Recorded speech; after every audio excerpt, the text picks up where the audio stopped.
You can't be your highest and best self when you're hanging out with crabs. You can't step into the next version of your leadership. You can't step into the next version of evolving your craft into something that you're really excited about. Right. Is that if you are not able to be decisive yourself in your own life and you don't know how to filter through decision making and weigh the pros and cons and take responsibility for that thing and for the outcome that you want, you literally cannot expect your patients to do that. Welcome to the Dental and Mental Podcast. I'm Dr. Galen Detrik. I'm Dr. Davina Detrik. And we are going to be talking to you about the business and the mindset of dentistry. And today we are talking about excess, overwhelm, distraction. Everything that a dentist can relate to day in and day out. Everything that human beings can relate to, right? Yeah. Doesn't it feel like that's what we're dealing with in life? It's overused, obviously it's cliched, but there's the social media aspect where it's just so much that you're constantly scrolling through and coming at you. It's consumption oriented. But even with the access to online education and that being something you can just quickly buy and then it kind of gets put on a shelf when you have time for it, there's a lot of elements in our life, parenting and trying to take care of kids and businesses. There's a lot happening. There's a lot happening.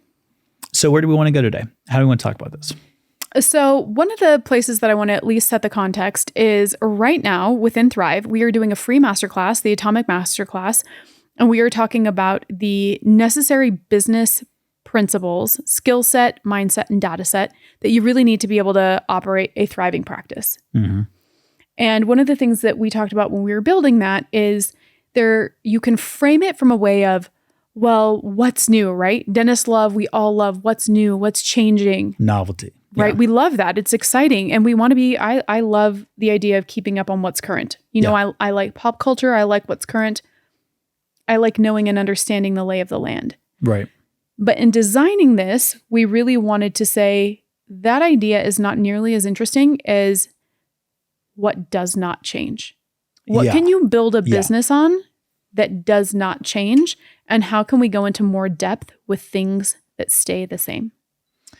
Which is a really, really exciting, novel approach in some ways, right? When you think about what a business requires to not only operate well, but to grow, it's the same basic principles. And you see this, we were just out in LA and I was talking to my tattoo artist and he runs a great shop, really good business. And we were talking about some of these fundamental issues and problems that you and I see in dentistry and what we're trying to kind of solve or change within our own industry. And he was a little bit mystified why business was not something that more dentists understood. He's like, it's not, in his words, it's not that hard. It's the same elementary principles. You just keep adding to those. But I told him, I said, it's different for most healthcare professionals and anyone in higher education because business is not what you're taught at all. In fact, what you're really taught is how to choose multiple choice. Every step is laid out for you because that's what education is. And so when you graduate, it's not only that you didn't learn business, you've actually been trained in a way, forced habits that are counterintuitive and actually go against the grain of building a good business. Which is why I see so many successful businessmen and women that didn't graduate from college.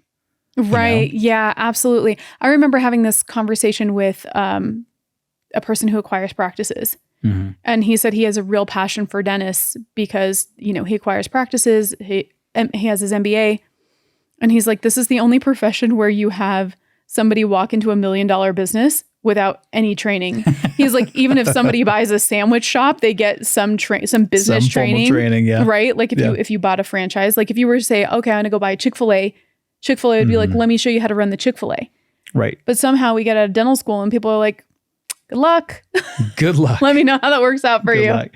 Well, and I think that's at the core of why it is that we consume so much. Because you finish dental school and you're trained to essentially take the next step and the next step, and they're all laid out for you. But then you graduate and you could be in any sphere, actually. You could be buying a practice right away, doing a scratch startup. You could be joining as an associate. You could even be getting into something like public health like we did. And there's still a business aspect to the way you're going to run your life. Like you now have bills and you have to meet certain needs. And perhaps you're looking to buy your first car, hadn't had that before, or you're looking to buy your first house or whatever, to save up for a wedding. It's all these different things that you're now responsible for as an adult. And that takes a certain business savvy to do well, but you can't find it just anywhere. So you start searching and scouring the internet and you talk to people and you just start acquiring and buying little things, right? More education or going to this course or whatever it is to try to find your answer, even free stuff on social media. Every podcast, like how many dentists do we talk to? Right. Podcast after podcast, they're absolute junkies for it. And they don't seem to be that much further along. They have good information up top, but they don't have a lot of practical things are moving in the right direction. Right. Right? Yeah, absolutely. So the problem is you don't have the training, but the second problem is you don't really know where to go for a very clear, concise answer. And your very first step, then the second step, then the third. So you really just collect all of this information and then you feel overwhelmed, distracted, make wrong decisions, and you just keep adding to the problem. Right. Yeah. I mean, so, in other spheres of life, I think minimalism is really interesting, right? Like I like listening to minimalist podcasts. Right. Because I personally am a maximalist. So it's not that I listen to minimalist podcasts because I think I'm going to be a minimalist, but I really hope that as I'm listening to it, the intention is that I'm curbing my maximalism to just try and scale it down a bit and focus on what matters. That should have been the name of the podcast, Curb Your Maximalism. That's what we're titling this. That's what we're gonna call this episode. Is I love it. Curb Your Maximalism, right? That's so but good. It does bring intention because I think at the core of who we are, you got to know who you are, right? Yeah. I'm probably never going to be a person who lives in a cave with one white, pitcher of water and bare countertops. That just is not my vibe. Right. So I've got to know and understand that, but I also have to work with that personally to be able to achieve the goals that I want. So focusing on depth actually allows me to entertain the maximalist part because that is the depth. Give me one thing and then let me go deep with it. Feels so much better and gets me completely different results than having and consuming a bunch of generalized crap. Yeah. Right? Right. Yeah. 100%. Well, we've had some really interesting conversations with dentists recently, and it was a big part of the inspiration actually over the last year or so of building a very different approach to continuing education.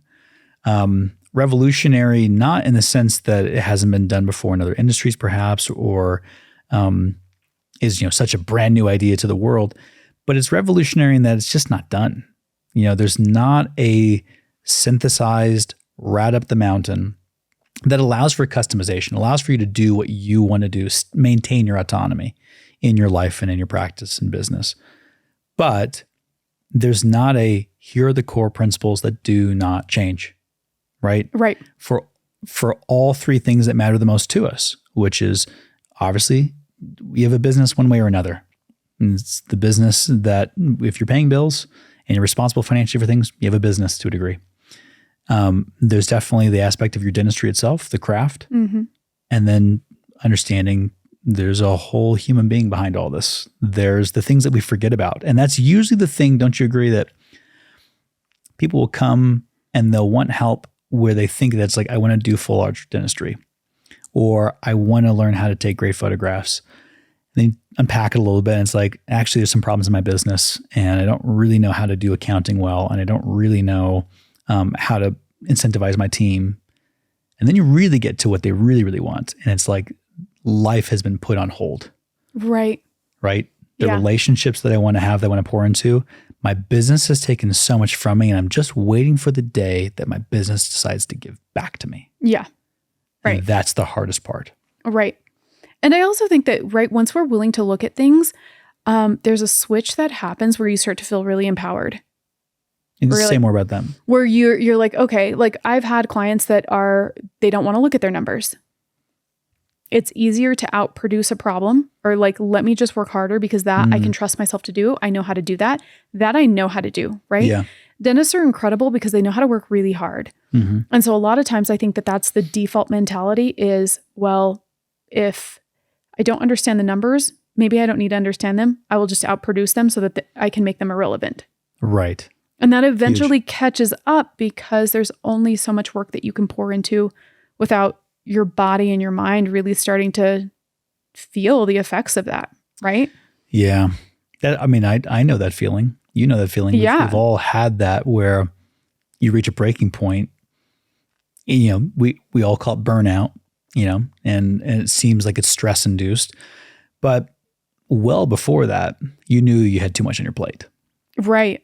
And the problem is, we were saying this earlier, you reach a point actually where the thing that would more than likely help you the most is actually, it's disguised as a problem, but it's really the opportunity. The problem is that it feels like it's more. But what it really is an opportunity saying, choose me. And by choosing me, you have to let go of things that are no longer going to serve you. So it's saying yes to one more thing, but also stripping yourself, divesting yourself of a lot of these other things you've been holding on to, these darlings, that's just time to let go of.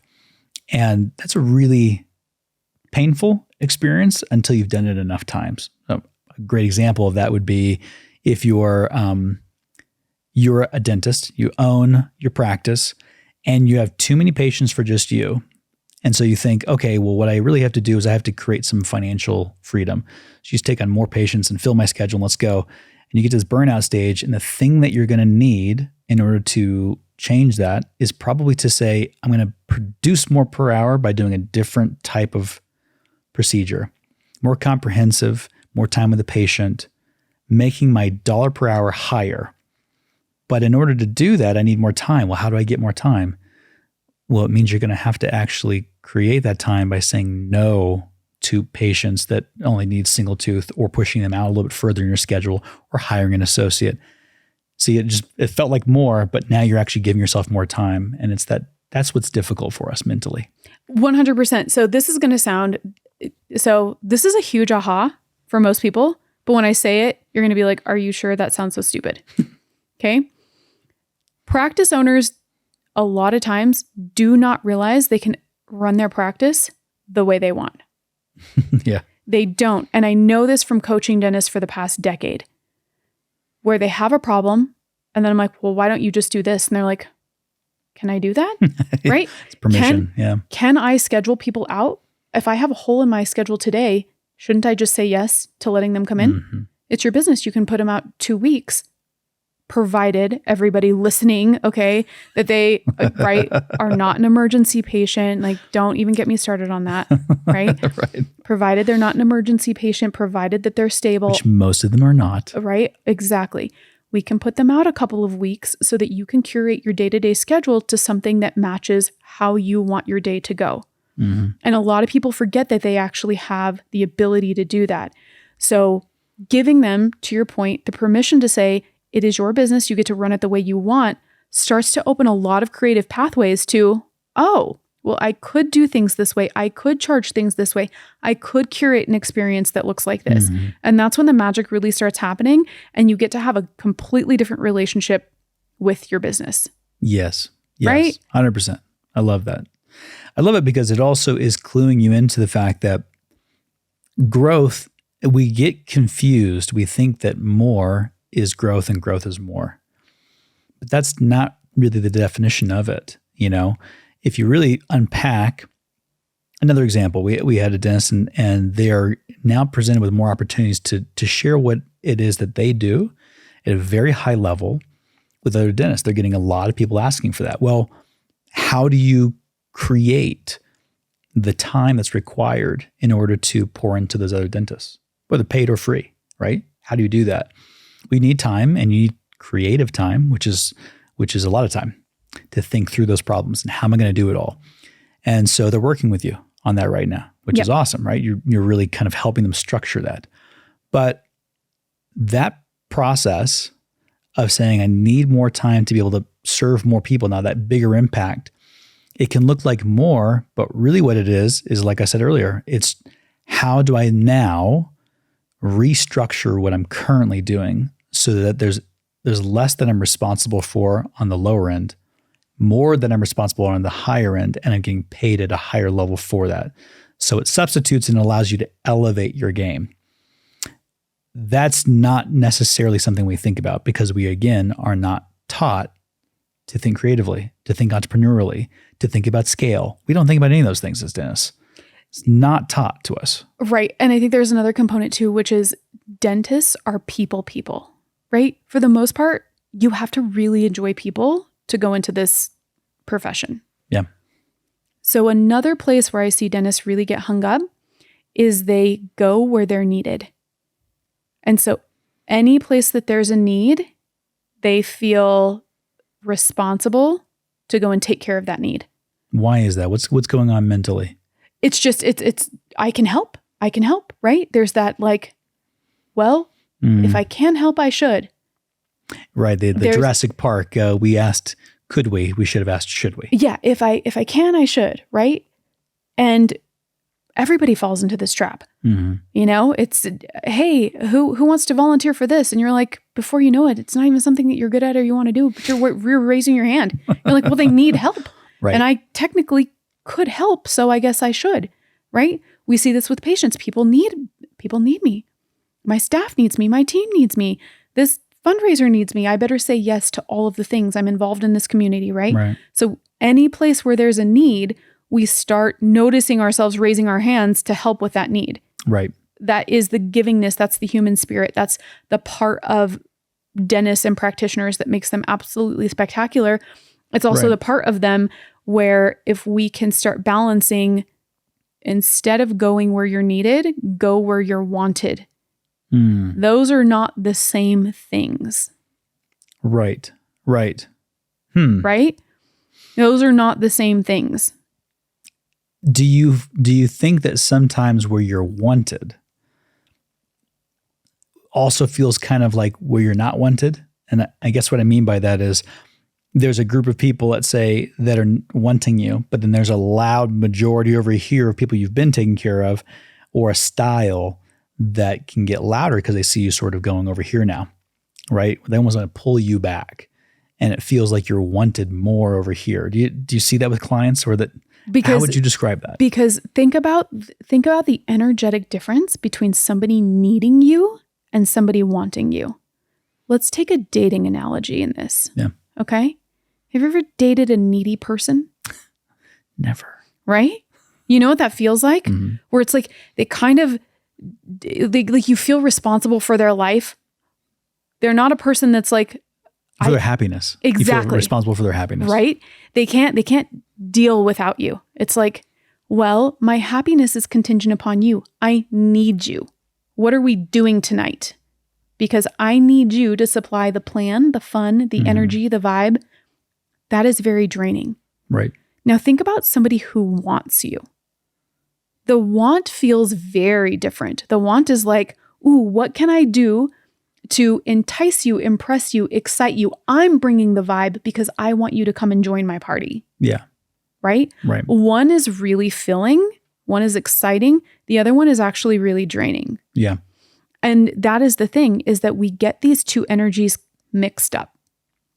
We actually think that need and want are the same. And when you start to tease apart how they feel, they're worlds apart. Mm-hmm. You're talking a lot about permission too. We brought that up a little bit earlier, but it's the permission to say no to certain things and yes to others. And permissions, it's a strange word. It's a word that you feel like you almost feels childish, right? Right. Asking your parents for permission for whatever. But in reality, that is what we're talking about. There's a sense in which when you're talking to dentists, we see it all the time. It's, well, I didn't know that I could just change my schedule. Like, it's your schedule. Right. Like if you want to work 2.5 days a week, or you want to work Tuesdays, Thursdays, and half day Fridays and not work Mondays, you can do that. And like, well, what about all the emergencies? And like, it's just choosing which sandwich you want to eat. You know, like there's going to be pros and there's going to be cons Which ones do you actually want? Nothing's going to be all rainbows, but it also doesn't have to be an absolute deluge of shit. Right. Absolutely. Absolutely. And so there is a big permission piece there to say, here's the thing. You can't be your highest and best self when you're hanging out with crabs, right? Like you can't step into the next version of your leadership. You can't step into the next version of your magnetism. You can't step into the next version of evolving your craft into something that you're really excited about. Right. When you're constantly putting out fires and saying yes to a bunch of other people's priorities for your life. You can't do it. No doubt. Yeah. And that's actually the more that I'm getting at, because you're growing as a human being, as a leader, as a decision maker. And so you become larger than life in some ways, where then the impact, the density of you is greater. And so the people that you're then helping, you're helping them when they're struggling to make a decision. They're struggling with overwhelm. They're struggling with distraction. You get to lead them through that place. And this is one of the essential pieces that we talk about with case acceptance, right?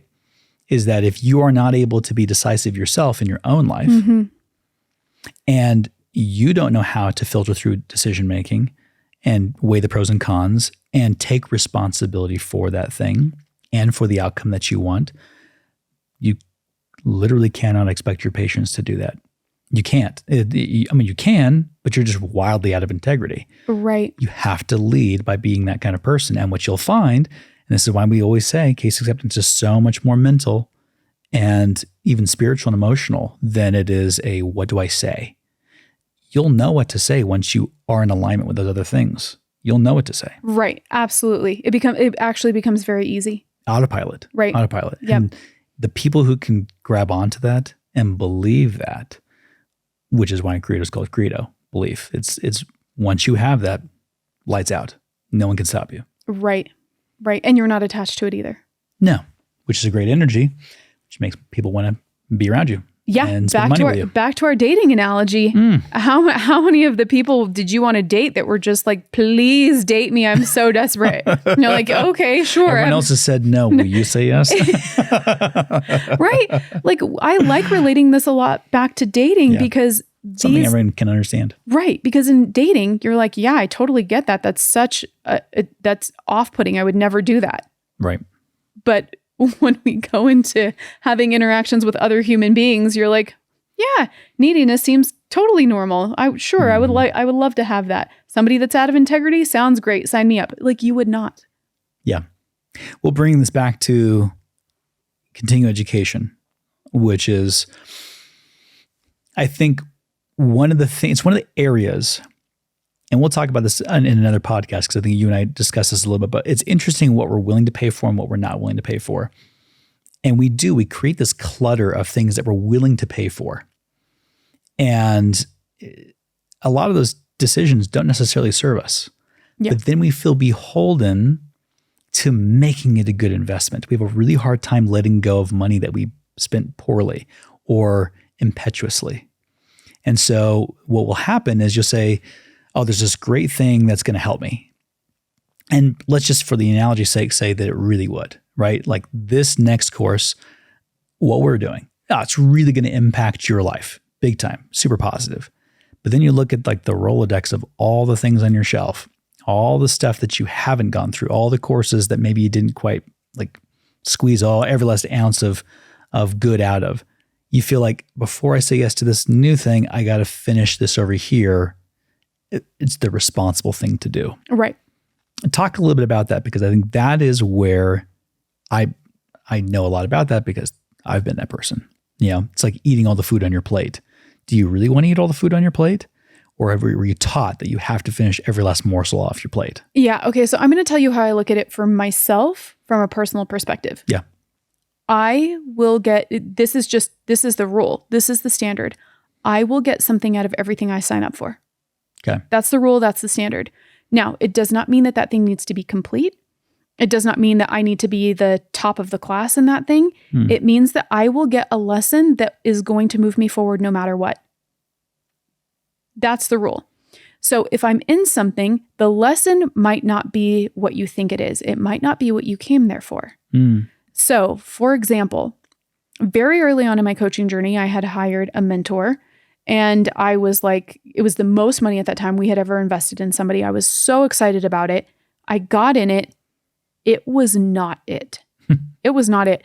I didn't like the way things were run. I didn't like the way I was being communicated with. It just wasn't it. Yeah. So I did not complete that program. So what I got out of that, because like I said, the standard for me is that I'm going to get something out of everything that I've decided to commit to. What I got out of that is I do not want to run my coaching practice this way. It was kind of a crash course in what not to do. Yeah. Now that's a valuable lesson too. Huge. That's a valuable lesson too. So just because I didn't complete something does not mean that it was a waste. I got real clear on what I didn't want. And sometimes the contrast of what you don't want is just as important as what you do want. Mm-hmm. Mm-hmm. So I took that lesson, which is I don't want to mirror this model. And then the next mentor I found happened to be the one that it was like, yes, because I was so clear on what I didn't want, I was able to make a new decision about what I did want. And I got a lot out of that. And so the lesson for me is that I will get a lesson that I can implement from everything that I do. And as long as you feel like you've gotten that, and it could be the smallest thing, right? Right now we're running Atomic. We're running it as our free masterclass. Somebody can go in there and can say, wow, within the first module, I have learned all these different metrics that I need to apply to my practice. Right.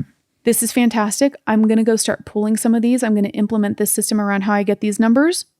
And maybe that is enough for them. Right. Right? Maybe that's enough for them. Now, what is a good mental space to be in is that actually felt really good. I think I'm full. I'm going to pause here, right? And I'm going to go and do this thing. And then I'm going to come back and I'm going to communicate in the community and I'm going to tell people, okay, how's this landing for you? Right. XYZ, right? Right. And so that could be a completely fine way to do it as well. Yeah. And so it is understanding what it is that you're getting out of it, being okay with it, and not feeling the obligation to continue to the end of the thing when it's not going to actually benefit you anymore. What would have benefited you is real world application, moving the needle. Right. And then making a decision from there. I love that. Absolutely love that. I think that's a great place to kind of to end things. I mean, I think because this is the Curb Your Maximalism, so we don't want to go for like 2 hours. Curb Your Maximalism. This is a 2-hour the podcast, longest people. podcast ever was. But I love that. And I think for those that are listening to or watching, now that you can watch it as well. Yeah. Right on. What's up? Sometimes it doesn't feel good to hear about something, but you don't have enough detail. So I'm just going to say it. The Atomic Masterclass is free. It's going to feel like probably the most like awesomeness you've ever got ever for free. We say it this way. It'll be the best paid content that you never paid for. So feel free to click the link in the bottom, join if you want to. And thanks for tuning into this episode of the Dental Mental Podcast. See you next time.